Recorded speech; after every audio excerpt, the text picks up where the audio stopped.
My name is Malik. I'm actually working part-time at the Independent Archives. I'm trying to be a professional calligrapher, and I see myself more as a cultural worker and educator than an artist actually. A lot of people think that I just jumped into Chinese calligraphy. That's not really true. I had an experience to go to Japan. When I was in Japan, I saw all the signboards and I was very interested, like, oh, you know what, these signboards are very beautiful, you know? So eventually when I came back, I studied Japanese with a teacher called Arezumi Sensei. He also introduced me to a lot of Japanese culture, and apparently one of that was Japanese calligraphy.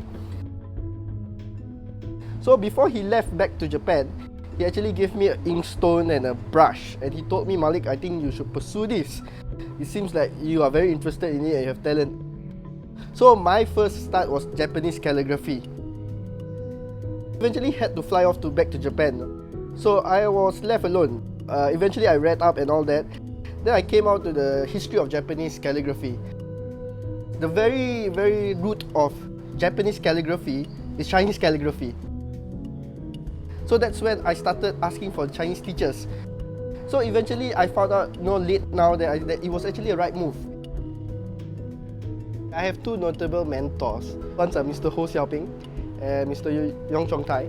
They both are professional artists. They have been quite a pillar for me.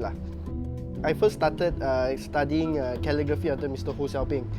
So I managed to convince him to actually take me in as a student. Yeah, so that's when it all started. Then after that, I went to Mr. Yong. Mr. Ho formed the base. So Mr. Yong formed the artistic creativity after that. Yeah. I owe Mr. Yong a lot of that because he's a very good teacher. He's always at the service of others. I have a question or I have a technical fault, I'll come to him and ask him, and he immediately picks it up. Like, okay, here's your fault and all that. And I'm still studying with Mr. Yong.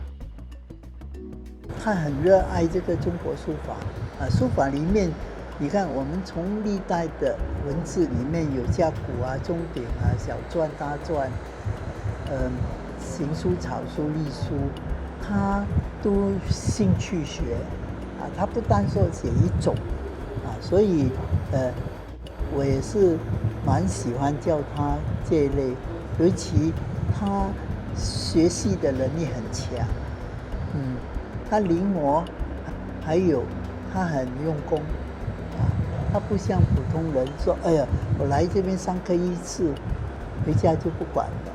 他在家里写的，在这边还要写得多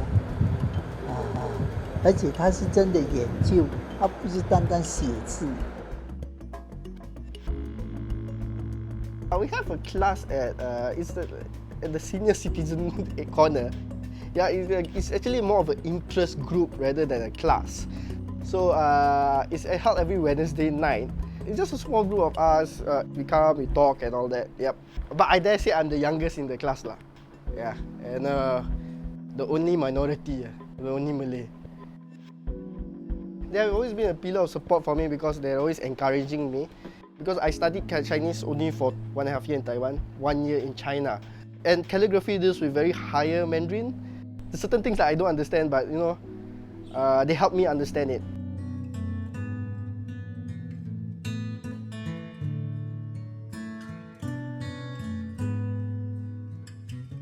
Yeah, I don't like to do my calligraphy at home because I get very distracted. So I always do it near my mom's shop at the back alley. And it's smack in the middle of the city. So anytime I need to get inspiration, I can just walk around. To be a good artist is more of looking more than doing. You got to go look for inspiration and all that. Sometimes look beyond the books, sometimes look at books and all that. What are other people doing? How can I make it better? I don't confine myself only to Chinese calligraphy. Sometimes I look at Chinese paintings. So that I'm like, oh, very nice. And sometimes I go on the internet a lot and I see how it is. I'm trying to go beyond brush on rice paper and all that. I'm looking into other ways like performance art because I feel that those are very unexplored field in calligraphy. As I always ask myself, could I actually make it Singaporean? Because I believe calligraphy is very Like I say, flexible, you can do it anyway. The question is, what are we going to do? And this is something that our artists can address. And I believe in the creativity of our artists. When I started out calligraphy, a lot of people say, oh, that's very hard. Being a Malay and all that, we do not really understand the concept of what calligraphy is. Because there are a lack of intellectual books about calligraphy. One of the things about Chinese calligraphy, it's a very literary art. It's practiced by the elite group. And I want to see how I can make calligraphy more palatable to the common man, you see. If a Malay student who did material science can get inspiration for it, why not everybody else? So I'm trying to make it so that even though you don't understand Mandarin, you can see it as a painting and you can practice it. As a Malay, whenever I deal with costumes and dealing with Chinese costumes, even with my own costumes, sometimes I get very afraid. And I find that is the most hardest part than writing calligraphy, carving seals and all that, you see. So that's why I feel that a lot of Chinese calligraphers are very scared to be avant-garde, you see. Even more so me, is because being a Malay, right, so-called a foreigner, I don't want to offend people, and only now it dawned to me how important the role of a calligrapher in the Chinese society. I have always this dream of combining my calligraphy with my Chinese calligraphy and see where it is. But knowing more and more about Chinese calligraphy and how important it is to the Chinese, I get very scared. I started doing calligraphy, and in the pursuit of marrying the both worlds, I learned more about Malay cultures and Malay art. And I get more and more scared to combine the both. And that is something that every calligrapher will always carry, you see, the cultural baggage. When you want to do something of another culture, right, first of all, you have to find mentors in it. And a lot of friends. You have to get accepted into that community, you see. And how do you get accepted in that community is to keep a very open mind. Sometimes people will ask you about your culture, you see. So you have to be very aware about your own cultures. Like for example, when I do Chinese calligraphy, I keep on emphasizing that I'm Malay. And why do I do that sometimes? Sometimes it's for myself. And people welcome that because the fact that you know that you're Malay and all that, you have more to contribute to the Chinese field. The biggest challenges that I actually face, in fact, until today, is Mandarin. Mandarin is not easy. Yeah, in fact, like to be a calligrapher in the Chinese world, right, one must be able to carve, paint, calligraphy, and poetry. Those are the 4 pillars of Chinese calligraphy. I'm not worried about the carving, I'm not worried about the calligraphy, and I'm not worried about the painting. It's the poetry that scares me, you see.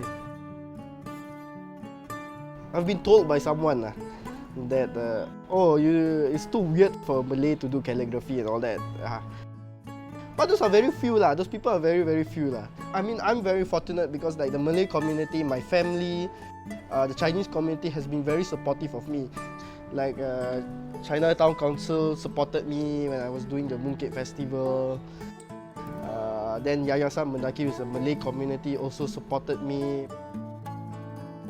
Chinese calligraphy remains a passion with me is because I believe that Chinese calligraphy is a calling for me. That's all that it is. Everything I've chanced upon, like I chanced upon Arizumi Sensei, I chanced upon my teachers in Taiwan, Singapore and China, all by chance. The very act of doing calligraphy is very humanistic because of the flexibility and the robustness of calligraphy that's able to actually adapt itself. Don't be afraid about not knowing the meaning first. In fact, some of my critics say, like when I started Chinese calligraphy, you don't understand. Why even start? That's very sad to say that. When someone like Ahmad or Mutu wants to do it, don't stop him, you see. Don't judge him, let him do whatever he wants, encourage him. I hope that the people, and I wish that the people who does like Arabic calligraphy or Jawi script, I hope that the Malay community, or like for the people who wants to do Indian dance or what, the Indian community will be as open-minded as the Chinese community who accepted me. I hope one day, like, if I were to actually leave a legacy or what, right, that the legacy that I left was possible because of the open-mindedness of Singaporeans.